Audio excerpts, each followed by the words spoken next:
처럼 이렇게 끝이 생겼다 이러시면 이갈이든 이 약물기든 있는 게 거의 100%.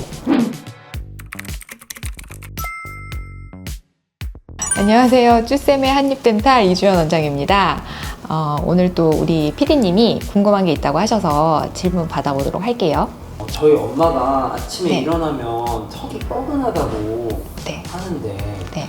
제가 이제 치과 유튜브를 하는 사람으로서 어느 정도 조금 지식이 있다고 자부를 하는데 네. 보면은 문제가 될 것 같진 않아 보이거든요. 네. 혹시 제가 놓치고 있는 부분들이 있을까요? 사회가 스트레스가 너무 많아서 그런지 모르겠는데 그런 말씀 하시면서 오시는 환자분들 되게 많으시거든요. 근데 보면 치아도 딱히 무슨 다른 특별한 이상이 없고 그러신 분들 중에 아침이 포인트인데 아침에 일어났을 때 그렇다라고 하시면 밤 사이에 내가 이를 갈지 않는지 이런 거를 좀 체크를 해보실 필요가 있고요. 이를 막 바득바득 갈지 않더라도 이를 이렇게 꽉 무시는 분들이 있어요. 그래서 밤에 잘 때도 되게 긴장하면서 이렇게 꽉 물고 주무시는 분들도 있지만 특히 남자분들 중에 막 무게치는 운동 같은 거 하면서 이를 꽉 문다던가 아니면 내가 어떤 업무에 막 되게 집중할 때 꽉 이렇게 이를 물고 일을 하신다던가 이런 분들이 많이 있으시거든요. 그래서 일단 아침에 일어났을 때 이가 많이 뻐근하고 전체적으로 뭔가 이가 시큰한 이런 느낌이 난다. 근데 다른 원인을 뭐 찾을 수가 없다. 이러시면 밤새 이갈이가 있는지를 한번 의심해 보실 필요가 있고 그다음에 전체적으로 치과에 갔는데 아니면 치과를 안 가더라도 내가 거울을 이렇게 봤는데 내 치아가 칼로 싹 쓸어 놓은 것처럼 이렇게 납작하게 생겼다. 이렇게 울룩불룩한 이런 윤기가 별로 없고 그냥 편편하게 생겼다. 특히 송곳니를 보면 알 수 있는데요. 송곳니가 이렇게 뾰족해야 되는데 앞니처럼 이렇게 끝이 납작하게 생겼다. 이러시면 이갈이든 이 약물기든 있는 게 거의 100%라고 생각하시면 돼요. 근데 이갈이든 이 네. 약물기든 자는 동안에 네. 일어나는 현상인데 이거를 자기가 하고 있다라는 거를 네. 그 아까 말씀하신 치아 표면 네. 외에 다른 방법으로 또 확인할 수 있는 방법이 있을까요? 집에서 혼자 확인할 수 있는 방법은 사실은 없기는 하고요. 근데 이제 이갈이는 밤새 하는, 잘 때 하는 행위지만 이 약물기는 깨어있을 때도 많이 해요. 깨어있을 때도 아까 말씀드린 것처럼 뭔가 집중한다던가 운동하거나 이럴 때 많이 하는 행동이고 그래서 이제 사실은 가장 간편하게 확인해 보실 수 있는 거는 치과에 가셔가지고 이렇게 투명 교정 장치 같이 장치를 하나 만드셔서 끼고 주무셔 보세요. 주무셔서 내가 이거를 한 달쯤 썼는데 이렇게 빼가지고 봤더니 장치에 구멍이 나고 이렇게 달아있다. 이러면 그거는 확인할 수 있는 거죠. 증거로 사용할 수가 있는 거고. 이제 보통 이갈이 장치보다는 그런 건 되게 얇게 되어 있고요. 이제 이갈이 장치를 실제적으로 이제 그러면 내가 만들어야겠다라고 생각을 할 때는 그거보다 좀 더 두툼한 실리콘 같은 장치로 이제 만드시면 돼요. 그래서 그런 진단 장치라고 생각하시면 되는데 그런 걸로 체크를 해보실 수 있어요. 보면은 문제라고 인식을 안 하는 분들이 있는 것 같거든요. 이게 그쵸. 계속되면은 네. 어떤 문제가 생길 수 있나요? 일단은 이가 전체적으로 마모가 많이 되기 때문에 바깥에 치아 맨 바깥쪽을 싸고 있는 범랑질이라는 단단한 그런 치아 구조가 있는데 그게 다 마모가 되는 거예요. 이렇게 마모가 돼가지고 치아를 이렇게 입을 벌려서 보면 치아가 하얀 부분 안쪽에 이렇게 약간 노르스름한 부분들이 막 이렇게 드러나 있다. 그럼 이제 그거는 상아질이라는 부분이 드러나는 거거든요.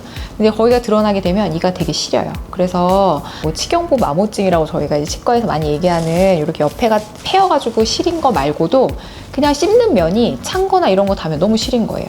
그게 이제 전체적으로 다 이게 한꺼번에 오기 때문에 다 그렇게 마모가 되면 사실은 그 부분을 해결할 수 있는 방법이 별로 없거든요. 그럼 이제 이를 다 씌워야 돼요. 하나씩 하나씩.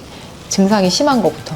그렇게 되면 이제 이를 전체적으로 다 씌워야 되는 사태가 생길 수 있고 그다음에 이제 그렇게 마모가 되기 전에 저희가 크랙이라고 얘기를 하는데 치아에 이렇게 금이 가가지고 세로 줄이 주상절리처럼 이렇게 짝짝 가는 거예요. 치아에. 그래가지고 그 틈으로 세균 같은 게 들어가면 안에 신경에 염증이 생겨서 신경치료를 하게 되는 경우도 있고 되게 문제는 많아요. 그렇게 되다가 또 치아가 납작납작해져가지고 저희가 이제 교합 고경이라고 하는 게 있는데 이 물리는 거가 높이가 낮아지면 턱관절에도 이제 증상이 나타나요.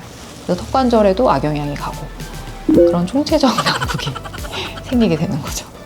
생각보다 엄청 위험한 네. 현상이네. 근데 한국 사람들 중에 되게 많아요. 한국 사람들 중에 되게 많으시고 워낙 한국이 굉장히 경쟁도 심하고 바쁘게 살아가는 사회다 보니까 스트레스 때문에 그러신지 모르겠는데 좀 많이 계신 것 같아요. 이갈이랑 이 약물기를 네. 치료하거나 네. 완화할 수 있는 방법이 있을까요? 치료하는 거는 좀 힘들고요. 이갈이 자체를 만하게 하거나 이렇게 할 수는 없고 내가 이 약 문다는 걸 인지할 때마다 하지 마라, 힘을 빼라 이제 이렇게 얘기를 드리는데 이갈이는 밤새 자면서 하는 거기 때문에 자기가 컨트롤할 수 있는 방법이 없거든요. 그래서 이제 그런 거는 보통은 이갈이든 이약물기든 이런 장치된 거를 이제 끼고 자는 거예요. 위에다가 이렇게 끼고 잘 때 끼거나 아니면 거기에 나는 추가적으로 턱관절까지도 좀 증상이 있다 그러면 이제 턱관절 장치를 만들어서 더 단단하고 좀 더 두께가 있는 걸로 만들어서 이제 끼고 주무시는 거예요, 잘 때. 그래서 항상 끼고 자거나 근데 이제 이거를 꼈는데 내가 너무 불편해서 잠을 못 자겠다.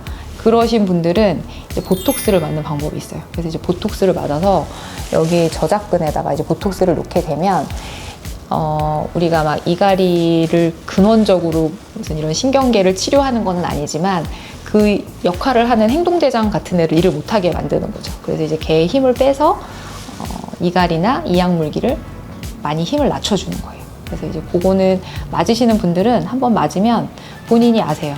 어느 순간에 뭐 6개월, 9개월 지나면 다시 증상이 나타났다. 그럼 또 맞으러 오시거든요. 자가 진단하는 방법 중에 또 하나가 거울 보시고 혀를 이렇게 내밀어 보셔가지고 혀 옆에 이렇게 볼록볼록한 이런 자국이 있다. 그 다음에 아니면은 뺨을 이렇게 당겨봤는데 뺨에 이렇게 하얀색 선이 이렇게 있으면서 볼 안쪽에 볼록볼록하게 이렇게 주름이 져 있다. 그러면 이렇게 혀나 뺨이 치아를 이렇게 물고 꽉 이렇게 하고 있는 거예요. 그래가지고 그런 자국들이 되게 너무 힘이 세면서 혀나 근육 힘이 너무 세가지고 거기에 이렇게 쫙 인덴테이션이 생기는 거거든요. 그래서 그런 자국이 입안에 있으신 분들은 이 약물기가 무조건 있는 거예요. 그래서 그런 분들은 이제 치과에 가셔서 장치를 만드시거나 뭐 보톡스를 맞으시거나 해서 치료를 해주시는 게 좋습니다. 네. 이 요즘에는 사실 워낙 평균 수명이 길어져서 자기 치아를 오랫동안 쓰는 게 중요하기 때문에 그런 거는 굉장히 그런 습관들이 치아에 또 턱관절에 해로운 습관이에요. 그래서 그런 증상이 있는지 체크해 보시고 치과에 가셔서 꼭 상담 받으셨으면 좋겠습니다. 네, 볼 안쪽이나 혀에 이렇게 보면 이렇게 자국 있는 사람도 있거든요. 그런 사람들은 이게 되게 이렇게 센 거예요. 네.